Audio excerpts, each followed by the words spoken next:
किसी ने क्या खूबसूरत बात कही है कि सुख की कोई भी खोज दुख को नहीं मिटा सकती, क्योंकि हर सुख में कोई न कोई दुख जरूर होता है। नमस्कार दोस्तों, ईश्वर सदैव आपका भला करे और आपकी झोलियां ईश्वर के आशीर्वाद से हमेशा भरी रहे। तो दोस्तों, आज बात करेंगे एक कहानी की जो बताती है कि सुख की तलाश कहाँ जाके खत्म होती है।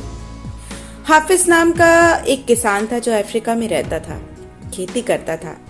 ईश्वर इच्छा से जो प्राप्त हो जाता था उसमें बड़ा खुश रहता था, हर पल शुक्रिया अदा देता था और अपनी जिंदगी से बड़ा खुश था, संतुष्ट था। अफ्रीका में चूंकि हर जगह हीरे की खदानें थी, जहां से लोग हीरे तलाश कर दुनिया भर में बेचते थे और धनवान हो जाते थे, लेकिन हाफिज बड़ा संतोषी था।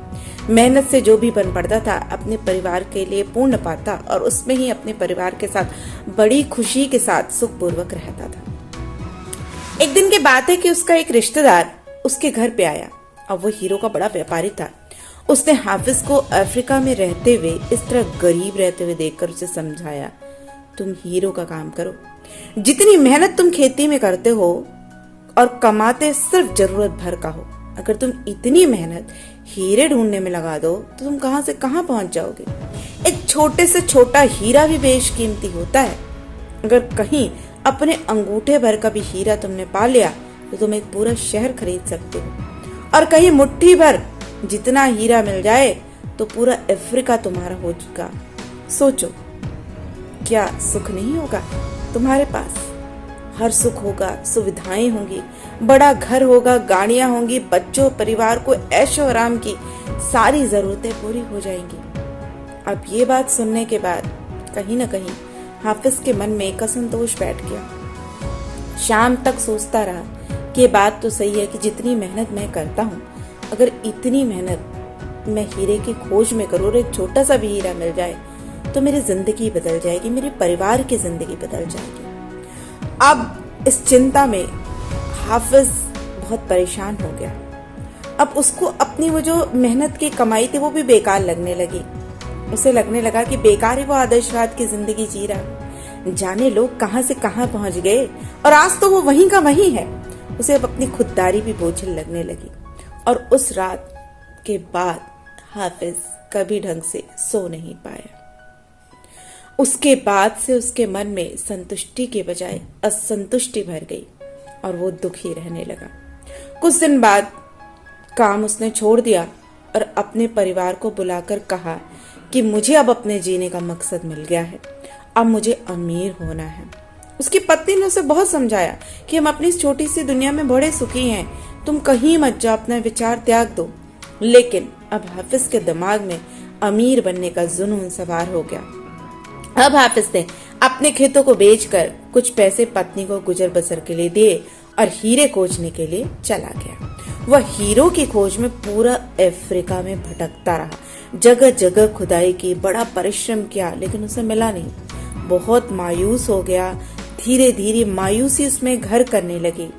खोजते खोजते वो यूरोप के एंड तक पहुंच गया, लेकिन वहां तक भी उसे कुछ नहीं मिला और स्पेन पहुंचते पहुंचते मानसिक, शारीरिक और आर्थिक स्तर पे इतना टूट गया, सारा धन खत्म हो गया, खाने के लिए कुछ नहीं बचा, दिन रात भटकता था, शरीर बिल्कुल खराब हो गया और आखिर में मायूस होकर उसने बार्सिलोना नदी में कूदकर खुशी खुशी अपनी जान दे दी। अब उधर जिस आदमी ने हाफिज के खेत खरीदे थे, वो एक दिन उस खेतों से होकर बहने वाले नाले में अपने ऊंटों को पानी पिला रहा था। तभी सुबह के वक्त उग रहे सूरज की किरणें नाले के दूसरी ओर पड़े एक पत्थर पे पड़ती है और वो इंद्रधनुष की तरह जगमगा उठता है।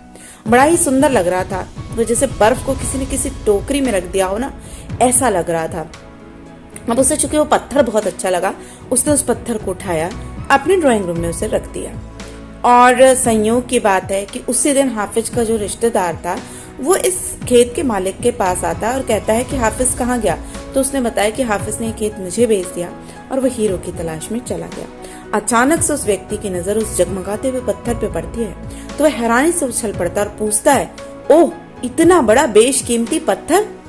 तो वो कहता है कि ये तो हाफिज के खेत से मिला है, उसके पास ये पत्थर पड़ा हुआ था।